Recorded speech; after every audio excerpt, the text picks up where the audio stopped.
श्री सद्गुरु महाराज की जय। पूज्यपाद महर्षि संत सेवी परमहंस जी महाराज का प्रवचन शठ सुधरहि शत संगति पाई। इस प्रवचन का दूसरा भाग। कल के प्रवचन में हम सबने सुना था, सुंदरदास जी की वाणी थी, जो 10 20 50 भय शत होय हजार तो लाख मंगेगी, कोटि अरब खरब असंख्य धरापति होने की चाह जगेगी, पृथ्वी पताल हो राज करो तृष्णा अधिकी अति आग लगेगी, सुंदर एक संतोष बिना सठ तेरी तो आग कभी न बुझेगी। महर्षि में ही पदावली में है, फिरे चहुदिशी जगत में अरु वक्तृता देता फिरे, ध्यान बिनु नहीं शांति आवे, लोग हो कितनहु घिरे। अब आगे कबीर साहब ने माया की प्रबलता के संबंध में बड़ा अच्छा कहा है।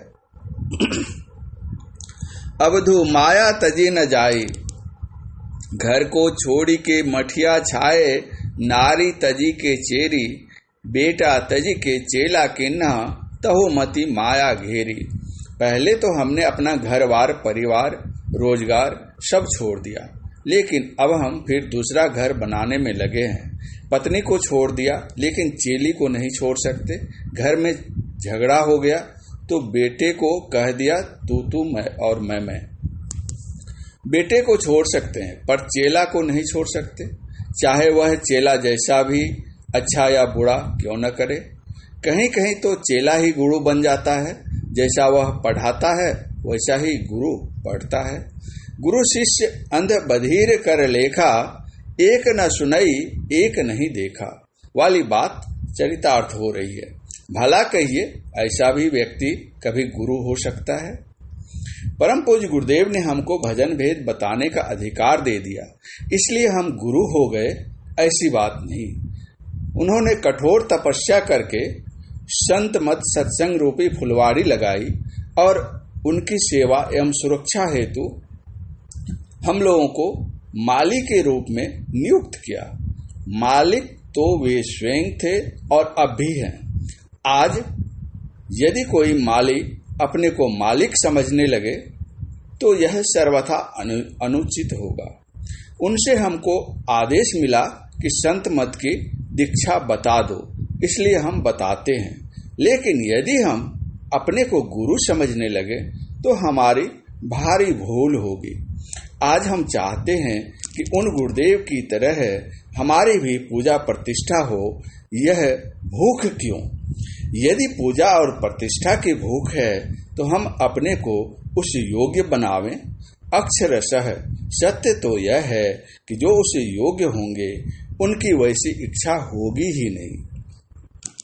सूर्य अपनी पूजा और प्रशंसा नहीं चाहता और न उसके सामने जाकर कोई उसकी प्रशंसा ही करता है, फिर भी वह चारों ओर अपनी किरणों से सबको प्रकाशित करता है, जीवन देता है। फलतः सब लोग उसकी प्रशंसा पूजा करते हैं। संत सद्गुरु ऐसे ही होते हैं। अगर हम दूसरों से अपना आदर सत्कार चाहते हैं, पूजा पाठ कराना चाहते हैं, दक्षिणा चाहते हैं, तो हम गुरु बनने योग्य कहाँ हैं? हमें गुरु की योग्यता होनी चाहिए। गुरु कौन? गोस्वामी जी ने कहा है, ज्ञान कहे अज्ञान बिनु, तम बिनु कहे प्रकाश, निर्गुण कहे जो सगुण बिनु, सो गुरु तुलसीदास। जहाँ ज्ञान है वहाँ मान कहाँ, और जहाँ मन में मान के लिए स्थान है वहाँ ज्ञान कहाँ। अगर हमारी योग्यता नहीं है फिर भी कोई हमारी पूजा करता है तो हम पाप बटोरते हैं। वह बेचारा तो नहीं जानता है कि हमारी योग्यता क्या है, क्योंकि उसके पास हमको मापने का कोई मीटर है नहीं। वह अन्यों की देखा देखी हमारी पूजा करता है या अपनी श्रद्धा व्यक्त करता है। हम तो जानते हैं कि हमारी योग्यता कैसी है, कितनी है। झूठ बोलकर, छल कपट करके, येन केन प्रकारेण अपनी चतुराई लगाकर हम दूसरे को ठगते हैं, और इसमें जब हमें मनचाही उपलब्धि मिल जाती है तो हम अपने को चतुर समझने लगते हैं। ऐसे व्यक्ति के लिए संत कबीर साहब कहते हैं, कोई चतुर न पावे पार नगरिया बावरी। इसलिए मिथ्या कपट तजो चतुराई, तजो जाति अभिमान रे, दया दीनता समता धारो, हो जीवन मृतक समान रे। हम समझते हैं कि अपनी चतुराई से दूसरे को ठग रहे हैं, पर वास्तव में हम दूसरे को नहीं, अपने को ठग रहे हैं। हम यह भी नहीं समझते हैं कि हम स्वयं ठगे जा रहे हैं, लेकिन फिर भी हम ऐसा करते हैं। अपनी इस अज्ञानता को हम समझें। चाहे हम अपने को ठगें या दूसरे को, इसका परिणाम अच्छा नहीं है। कुकर्म के कुपरिणाम को जानते हुए भी हम उसको करने से बाज नहीं आते, उससे डरते नहीं। क्यों? इसलिए कि हम अंधकार के कुएं में पड़े हुए हैं। आसुरी प्रकृति के लोगों को अंधकार में रहना ही भाता है। जैसे उल्लू पक्षी को घनी अंधियारी प्यारी लगती है, पर जो दैवी प्रकृति के लोग हैं वे सोचने लग जाते हैं कि हम इस अंधकार से कैसे निकलें। इसी के लिए आज रामचरितमानस के उत्तरकांड से पाठ हुआ है।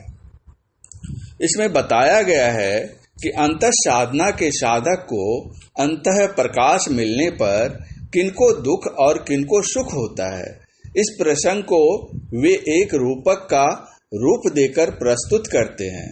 यथा जब ते राम प्रताप खगेशा, उदित भयउ अति प्रबल दिनेशा, पूरी प्रकाश रहेउ तिहु लोका, बहुतन सुख बहुतन मन शोका।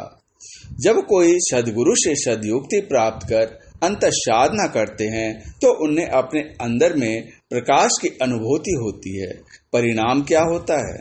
जैसे बाहर में हम दीपक जलाते हैं तो उसमें कीड़े फतिंगे आकर गिरते हैं और जल मरकर समाप्त हो जाते हैं।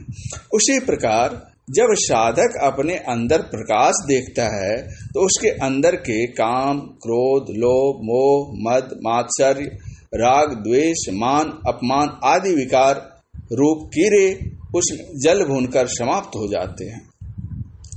अब हम जो अपने को बहुत बड़े संत और महात्मा समझते हैं, अपने अंदर झांक कर देखें कि हमारी दुष्प्रवृत्तियां कितनी मात्रा में जली हैं।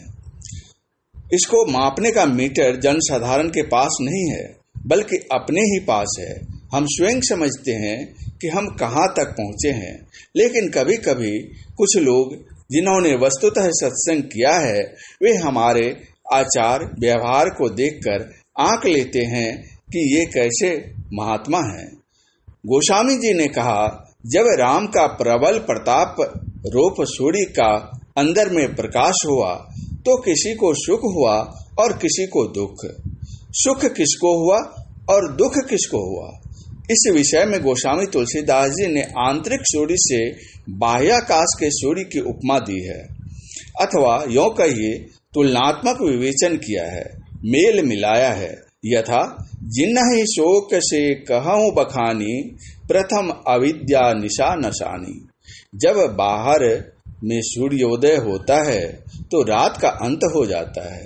उसी तरह जिसके अंदर में सूर्य का उदय हो जाता है उसकी अज्ञानता रूपी रात समाप्त हो जाती है। कहने का तात्पर्य यह है कि अज्ञानता ही नहीं रही तो अज्ञानता जनित जो कर्म होते हैं उस प्रकार के साधक से वे नहीं होंगे।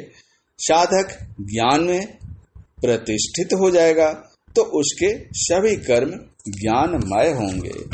इस प्रवचन का शेष अंतिम भाग अगले प्रवचन पाठ में पूज्यपाद महर्षि संतसेवी परमहंस जी महाराज का यह प्रवचन महर्षि में ही आश्रम कुप्पाघाट भागलपुर में साप्ताहिक सत्संग के अवसर पर दिनांक 8/9/2002 ईस्वी को हुआ था। श्री सद्गुरु महाराज की जय।